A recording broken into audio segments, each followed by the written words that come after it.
Ẹ̀yin ará mi tá à ń gbé nílùú òyìnbó, yálà Amẹ́ríkà ni o, yálà Canada ni o, àbí UK, gbogbo wa la mọ̀ bọ́rọ̀ ìlú òyìnbó ṣe rí. Èní àsanwó gbá, àsanwó àwo, àsanwó mortgage, àsanwó kíní. Mélòó mélòó nínú wa ló jẹ́ pé inú owó tó ń san yẹn ó ń yọ kúrò ní àpò ẹ̀ without any stress. Gbogbo wa là ń ṣiṣẹ́ ọ̀nà bíi méjì mẹ́ta ká lè meet up nǹkan tá à ń ṣe.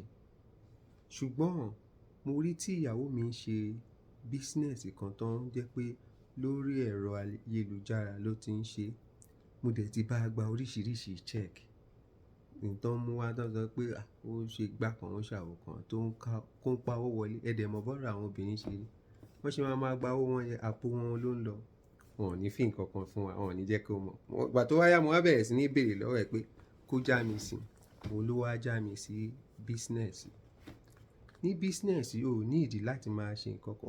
O kò ní ìdí wákàtí méjì péré nínú ọjọ́ kan láti fi attend sí business. O ò ní ìdí láti lọ máa tajà fẹ́yàn kankan. O ò ní ìdí láti pe family ẹ̀ kankan kó wá bá ẹ rajà. O ò ní ìdí láti lọ gba raw material kan tó máa fi ṣe nǹkan kan. All you need is to just plug into a system that is working perfectly.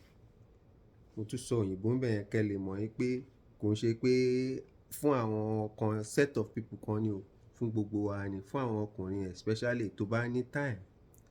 Lẹ́yìn tó bá ti ṣiṣẹ́ òòjọ́ tán, wákàtí méjì péré kó rọra bọ́ sí di business.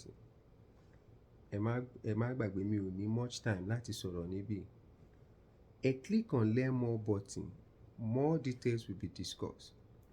We'll share deep insight about this business. Nǹkan tó dáa fún obìnrin kò dáa fọ́kùnrin náà kí gbogbo wa máa gbélé pa ó. Bó ṣiṣẹ́ iṣẹ́ ìjọba tó máa lọ láàárọ̀ tó máa dé nírọ̀lẹ́ yẹn ò dí ẹ lọ́wọ́ láti ní side hustle. Eléyìí dẹ̀ ní orí laptop ẹ̀ ṣe bí mo ṣe gbé laptop mi dání. Mo rọra ń ṣe díẹ̀díẹ̀ náà kí nǹkan kan lè máa drop síbẹ̀. So that tó bá pè mí láti lé pé kí n mówó gbá wá kí n mówó àwo wá, màá lè tọwọ́ bàpò láì ní wàhálà nú láti send owó sí wọn. Don't forget, click on learn more button. I will see you inside. Ó dàbọ̀. Ire o.